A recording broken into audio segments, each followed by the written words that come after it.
That's not revenge. That's just the natural consequence of your choices. I finally said those words to my mother at my wedding, but the nightmare began 5 years earlier with a single phone call. "Don't come home," she told me. "Your sister doesn't want the drama." I spent that Thanksgiving sobbing alone in a restaurant, convinced I was unlovable. I had no idea that the kind strangers at the next table were about to become the family I'd always dreamed of, or that years later my biological parents would crash my wedding only to watch in horror as I introduced those strangers as my legal parents. They thought they could erase me. Instead, I replaced them. I remember exactly where I was standing when the phone rang. It was November 21st, 3 days before Thanksgiving. My tiny studio apartment in Boston was a disaster zone of half-packed suitcases and scattered clothes.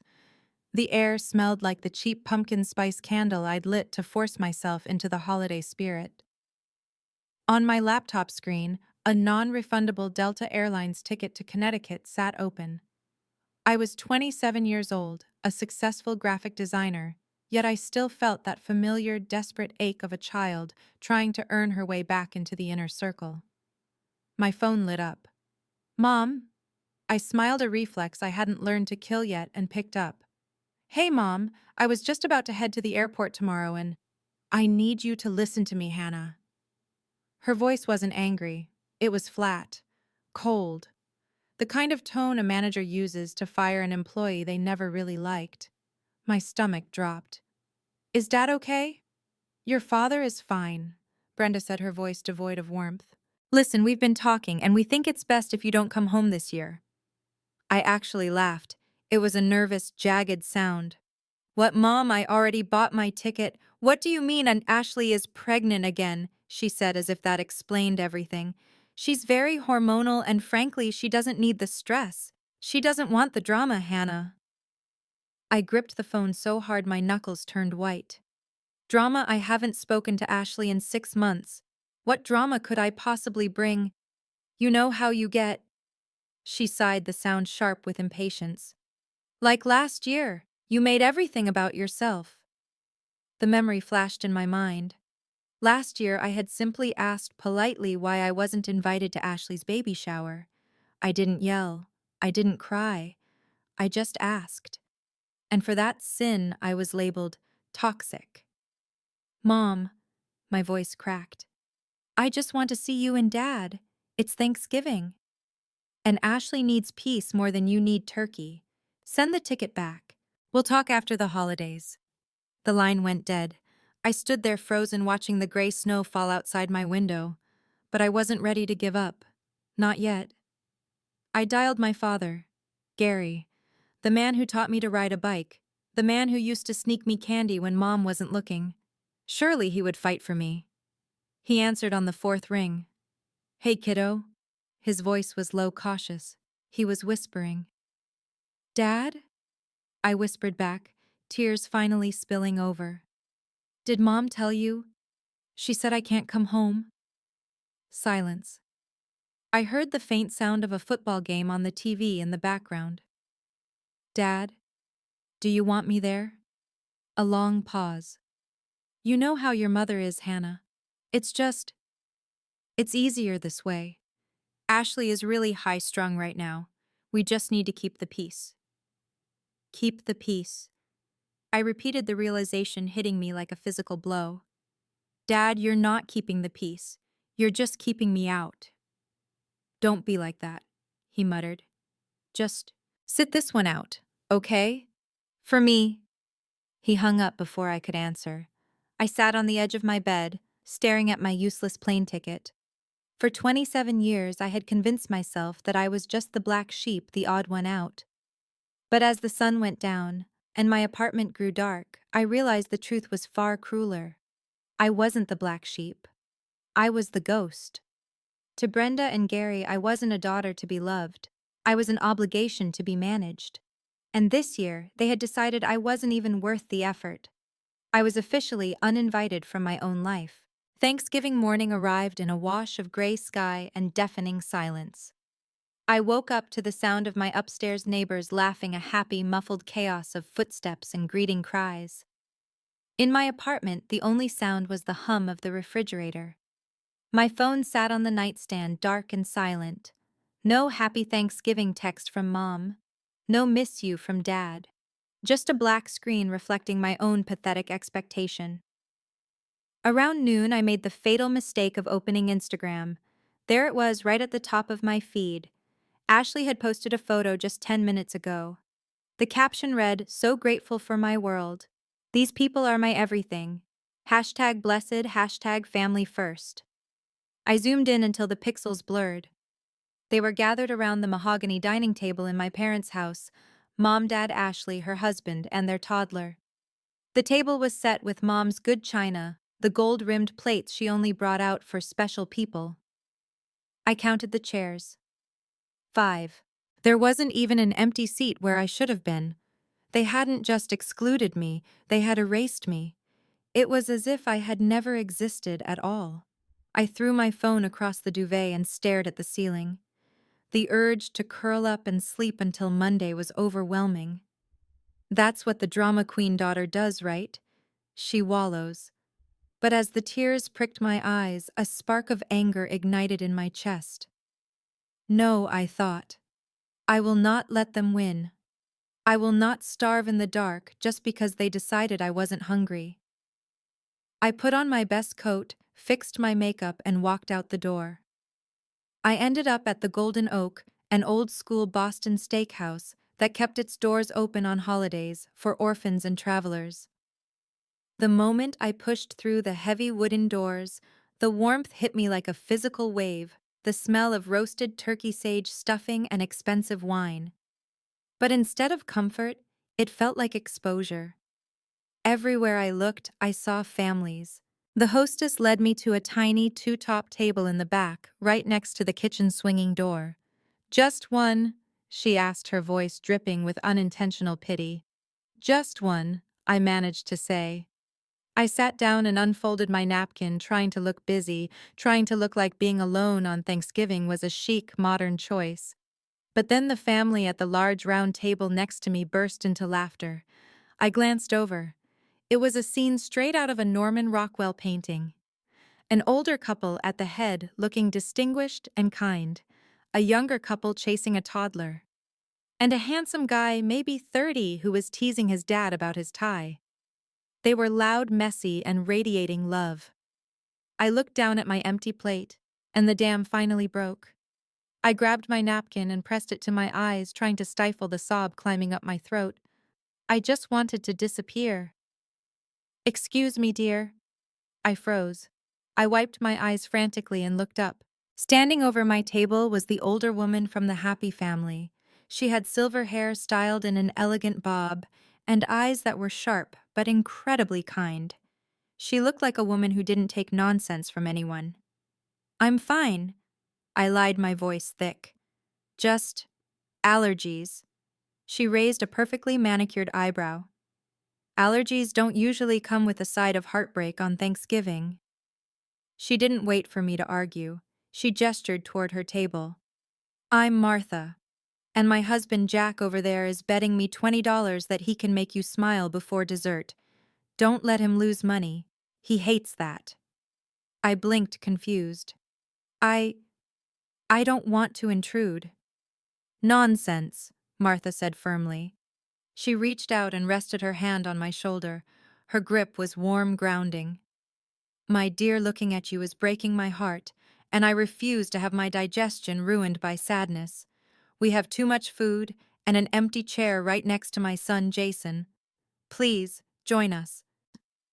I looked at her, then at the table where the handsome guy Jason was already pulling out a chair and smiling at me like he'd been waiting for me all day.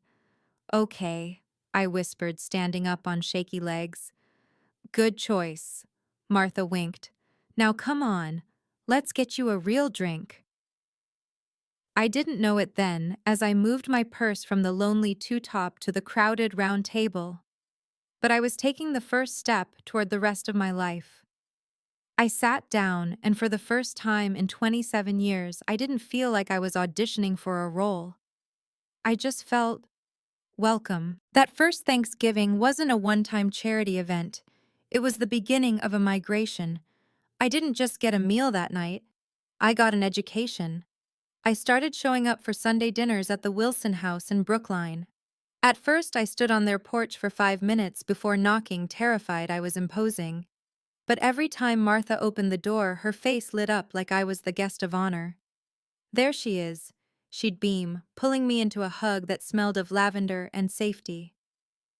Over the next 2 years, the Wilsons reprogrammed everything I knew about family. Jack taught me how to change a tire without panicking. Martha taught me that no is a complete sentence. And Jason became my best friend. We spent hours debating bad movies and texting at 2 a.m. Unlike the Carters, who demanded perfection in exchange for attention, the Wilsons just wanted me. Meanwhile, my biological family went radio silent. No calls on my birthday, no Christmas cards. Nothing. The silence from the Carter house was loud, but for the first time in my life, I stopped trying to fill it. I stopped auditioning for a role that had already been cast to someone else. Then the friendship with Jason caught fire. It happened gradually then, all at once. 2 years after we met, he took me back to the Golden Oak, sat in the same booth where I'd cried into my napkin, and slid a velvet box across the table. "I want to spend the rest of my life making sure you never eat alone again," he said. I said yes before he even opened the box. The wedding planning was a dream until we got to the invitations. I sat in Martha's living room staring at the draft. There was a blank line that made my chest tighten. Parents of the bride. I couldn't write Gary and Brenda Carter. They hadn't spoken to me in 3 years, but leaving it blank felt like admitting I was broken. Martha found me crying on the sofa. She didn't ask what was wrong. She just poured 2 cups of tea and sat down. I pointed to the invitation. "I don't know who I am on this piece of paper, Martha." She took a sip of tea, her eyes thoughtful. "Hannah, do you remember what I used to do for a living? Family law?" I sniffled. "Correct. And in my 30 years on the bench, I learned that biology is the least important part of parenthood." She set her cup down. "The law recognizes that family is created, not inherited. In this state, adult adoption is a legal process. It grants a full, irreversible parent-child relationship. New birth certificate, new next of kin, everything." My heart hammered against my ribs. That's a real thing." "It is," she said softly, "if the parties are willing." I looked at this woman who had stitched my heart back together with Sunday roasts and tough love. I thought about Jack, who called me kiddo with more pride than my own father ever had. "Martha," my voice trembled, would you and Jack consider?" I couldn't finish the sentence. I didn't have to. Martha pulled me into her arms, holding me so tight I could barely breathe. "Oh, honey," she whispered into my hair, "we've considered you our daughter since that first Thanksgiving. We were just waiting for you to be ready." The process took 3 months. There were court appearances and paperwork, but it didn't feel like bureaucracy. It felt like a ceremony. When the judge slammed his gavel down, the legal entity, known as Hannah Carter, ceased to exist. I walked out of that courthouse as Hannah Wilson.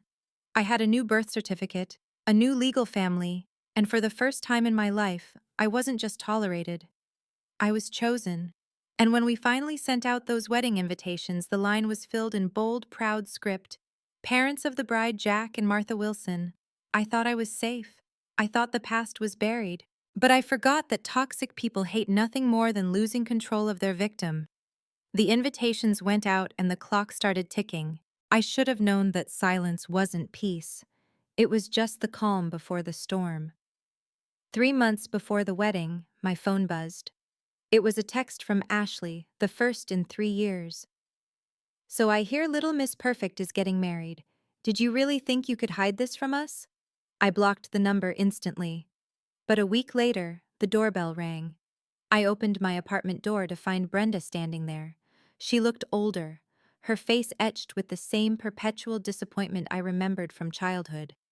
She didn't wait to be invited. She pushed past me into my living room, her eyes scanning the framed photos of me and the Wilsons on the mantel with disgust. "What is this, Hannah?" she demanded. "Getting married without telling your own mother." "I don't have a mother," I said, my voice surprisingly steady. "I have a biological relative who told me not to come home for Thanksgiving 5 years ago because I was too much drama." "That was one holiday," she snapped, dismissing 5 years of neglect with a wave of her hand. "You can't hold a grudge forever. We are your family. I demand an invitation." I walked to the door and held it open, my hand trembling not from fear, but from adrenaline. "You don't get to erase me when I'm inconvenient and then demand a front row seat when I'm happy. Get out." She left furious, swearing I would regret this. I knew it wasn't over. The wedding day in Napa Valley was perfect: golden sunlight, endless rows of vines, and the scent of white roses. I felt calm, anchored by the love of the family I had chosen.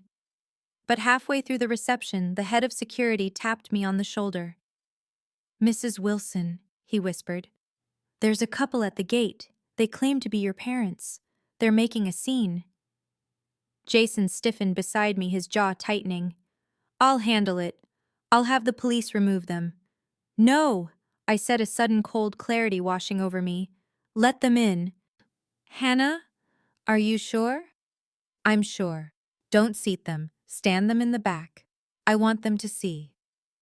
I didn't want to hide anymore. I wanted them to witness exactly what they had thrown away. I wanted them to see the daughter they called difficult being celebrated by a room full of people who adored her. 10 minutes later, the MC stepped up to the microphone. The room hushed. I saw Brenda and Gary standing near the entrance, looking smug, straightening their clothes, expecting to be acknowledged. They thought they had won just by showing up. "Ladies and gentlemen," the MC's voice boomed, "please raise your glasses for the people who made this day possible, the parents of the bride, Jack and Martha Wilson." The room erupted in cheers. Jack and Martha stood up at the head table, beaming, waving to the crowd. And in the back of the room, Brenda's face went ghost white. The smugness vanished, replaced by the crushing, undeniable realization that she had been replaced completely, legally, publicly. She didn't just stand there. She snapped. She marched onto the dance floor, right up to the head table, her voice shaking with rage. "What is this joke? I am her mother." The music stopped. The room went dead silent. And for the first time in my life, I didn't shrink. I stepped forward. Brenda's accusation hung in the air like smoke. "You stole my daughter!" She spat at Martha, her face flushed with humiliation and rage. Before I could speak, Jack Wilson stepped forward. He didn't raise his voice. He didn't have to. He possessed the quiet, terrifying authority of a father protecting his child. He placed a hand on my shoulder physically, shielding me from the woman who gave birth to me. "We didn't steal anything, Mrs. Carter," Jack said, his voice carrying across the silent reception hall. "You gave her away. We just picked up the treasure you threw in the trash." Brenda flinched as if slapped. "I am her mother. I have rights." "You had a child," Jack corrected, his tone turning ice cold. "Being a mother is a job title and you quit 5 years ago." The room was deadly silent. Every guest was watching. Then I heard a sound I hadn't heard in decades. My biological father, Gary, was crying. He looked smaller than I remembered, his shoulders slumped in defeat. He stepped out from behind Brenda's shadow, tears streaming down his face. "Hannah," he choked out. "I'm sorry. I was a coward. I let them treat you like you didn't matter. I should have stopped it." It was the apology I had waited 27 years to hear. And standing there in my wedding dress, I realized it meant absolutely nothing. It was too late. The statute of limitations on my childhood had run out. "I know you're sorry, Dad," I said softly. "But sorry doesn't give me back the birthdays you missed.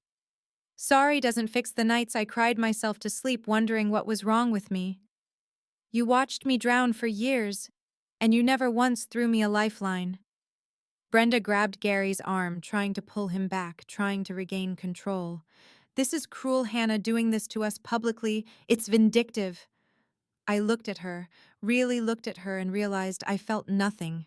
No anger, no fear, just a profound sense of peace. That's where you're wrong, I said, my voice steady and clear, reaching every corner of the room. That's not revenge. That's just the natural consequence of your choices. I turned to the security guards and nodded. Please escort these guests out. They don't have a seat at my table. As the guards led them away, Brenda still sputtering, Gary weeping silently, the strangest thing happened. The room didn't gasp in horror, they applauded. It started with Jason, then Jack and Martha, and soon 100 people were cheering. Not for the drama, but for the justice. I watched the doors close behind them, and for the first time in my life, the weight was gone. I turned back to my husband, my real parents, and the life I had built. The music started again, and I danced. 1 year later, Jason and I welcomed our baby girl. We named her Martha after the woman who saved me in that restaurant. Holding my daughter, I made a vow she will never have to audition for my love. She will never wonder if she is enough. If you take one thing from my story, let it be this. Family is not defined by DNA, but by behavior. Biology makes you relatives. Loyalty makes you family. You have the absolute right to close the door on those who hurt you and open it to those who heal you. If you believe that love is thicker than blood-type family, in the comments below. Please like this video, subscribe to From My Heart, and turn on notifications so you never miss a story. Thank you for watching, and remember, you deserve to be chosen. Goodbye.